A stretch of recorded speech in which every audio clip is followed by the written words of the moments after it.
चलो बाळको આપણે છઠ્ઠા ધોરણના પ્રકરણ નંબર 1 માં સંખ્યા પરિચય સ્વાધ્યાય 2.1 માં 6 દાખલા કમ્પ્લીટ કરી દીધા છે.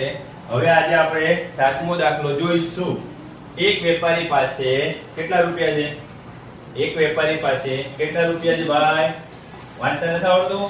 78592 રૂપિયા. કેટલા રૂપિયા છે? 78592. આટલા રૂપિયા લઈને બજારમાં ખરીદી કરવા ગયો. બજારમાં શું કરવા ગયો? ખરીદી કરવા ગયો. 1200 રૂપિયાનો એને એક રેડિયો ગમી ગયો. શું ગમી ગયો? રેડિયો છે. 1200 રૂપિયાનો રેડિયો છે કે એને ગમી ગયો. કેટલા રેડિયો લીધા? એને ગમ્યો ને એટલે એવું લાગ્યું કે બધાને ગમશે એટલે એને વેચાણ કરવા માટે 40 રેડિયો સેટ ખરીદ્યા. તો 1200 રૂપિયાનો એક રેડિયો સેટ એવા 40 રેડિયો ખરીદ્યા. એક રેડિયોના 1200 રૂપિયા તો 40 ના કેટલા? તો 12 ચોક 48. કેટલા રૂપિયા થશે? 48000 રૂપિયા થાય. તો ભાઈને 48000 ના રેડિયો ખરીદી લીધા. ઘરેથી કેટલા રૂપિયા લઈને નીકળ્યો તો? 78000 રૂપિયા લઈને. કેટલા રૂપિયા લઈને નીકળ્યો તો? 78000. એમાંથી ભાઈને 48000 રૂપિયા તો વાપરી નાખ્યા. એના જોડે વધ્યા કેટલા રૂપિયા બાકી રહેશે? હવે કેટલા રૂપિયા બાકી રહેશે? તો ચલો કરી નાખો બાદબાકી. કેટલા રૂપિયા ઘરે લઈને આવશે? 30592. જો આમાં ગુણાકાર પણ આવી ગયો અને બાદબાકી પણ આવી ગયો.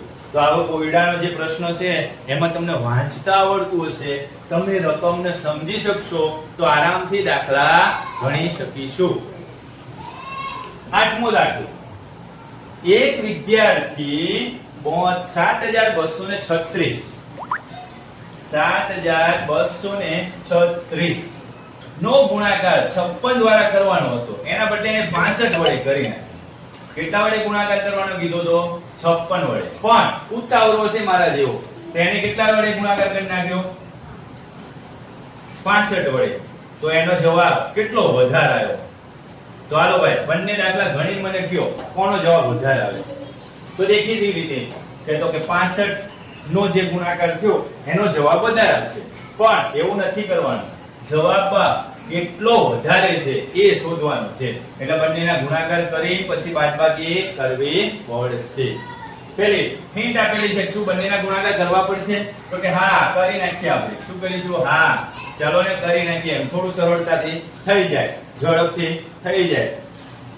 ગુણાકાર કરો. એકમ દશકનો મીંડું છાયો છાયો 36 વધી 3 36 18 3 21 વધી 2 6 22 14 વધી 1 6 42 43.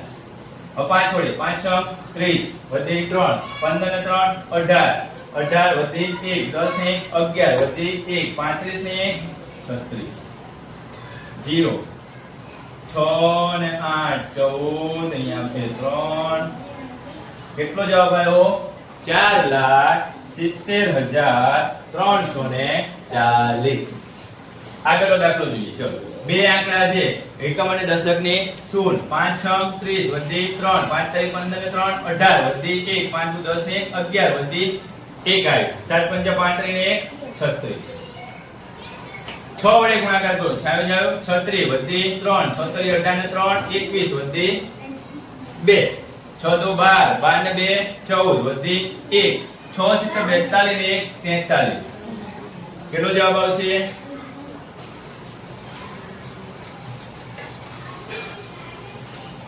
4,05,216. કોનો જવાબ વધારે આવ્યો? તો કે 65 વાળાનો જવાબ વધારે આવ્યો. કેટલો વધારે આવ્યો? તો ચલો 4,70,340. કેટલો વધારે આવ્યો? તો બાદબાકી કરીશું.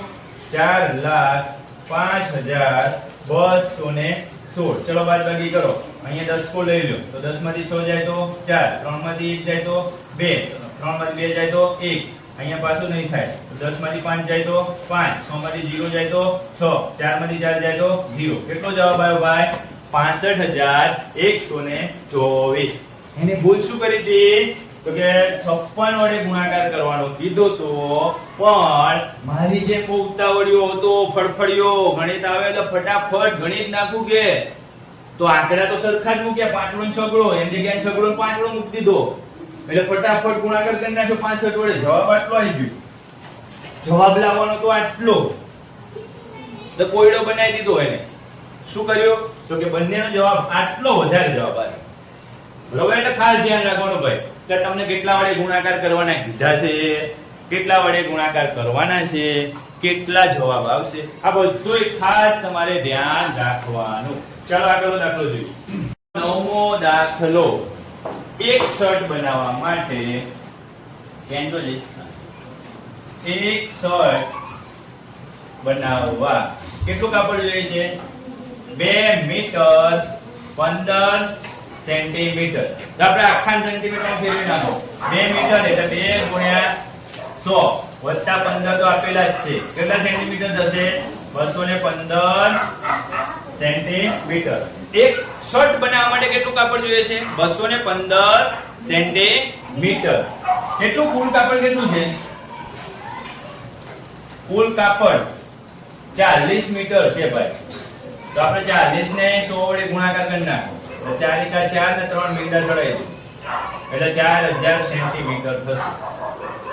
જો દાખલામાં 215 સેન્ટીમીટરમાં એક શર્ટ બની જાય તો 4000 સેન્ટીમીટરમાં કેટલા શર્ટ બને?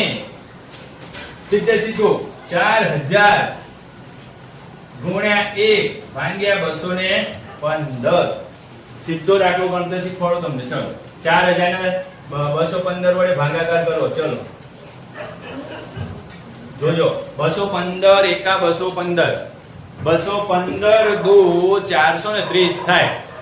બરોબર? આપણે 430 ની જરૂર નથી એટલે એક વડે ચલાવો. આ મેનો 10 માં 5 જાય તો 5 પછી 9 આવશે ને. 9 માંથી 8 અને 3 માંથી 2 જાય તો 1. હવે જો અહીંયા 8 વડે ભાગ ચલાવો, 7 વડે ભાગ ચલાવો, 8 વડે ભાગ ચલાવો ને 8 પંચા 40 વધી 4, 8 એક 8 ને 4 12 નો બગડો વધી 1, 8 દુ 16 ને 1720. કેટલો જવાબ આવશે? 130. ઉપર જે જવાબ આવ્યો એ શર્ટની સંખ્યા છે. શર્ટ કેટલા બનશે? તો કે 18 શર્ટ બને. બીજું તમને એ પૂછ્યું છે કે કાપડ કેટલું બચશે? તો નીચે જે શેષ આવી ને, આની નીચે જે શેષ આવી ને એટલું કાપડ વધશે. કેટલું કાપડ વધશે? 130 સેન્ટીમીટર કાપડ વધશે. બરોબર? 4000 સેન્ટીમીટર કાપડ હોય તો 18 શર્ટ બને છે અને 130 સેન્ટીમીટર કાપડ વધે છે. ખાસ ભાગાકાર કરતા હોય, ગુણાકાર કરતા હોય એટલે તમારે આ બધી વસ્તુનું ખાસ ધ્યાન રાખવું પડે. થોડું યાદ રાખશો એટલે થઈ જશે. બરોબર? ચાલો આગળ દાખલો. બસ આટલા સુધી રાખીએ.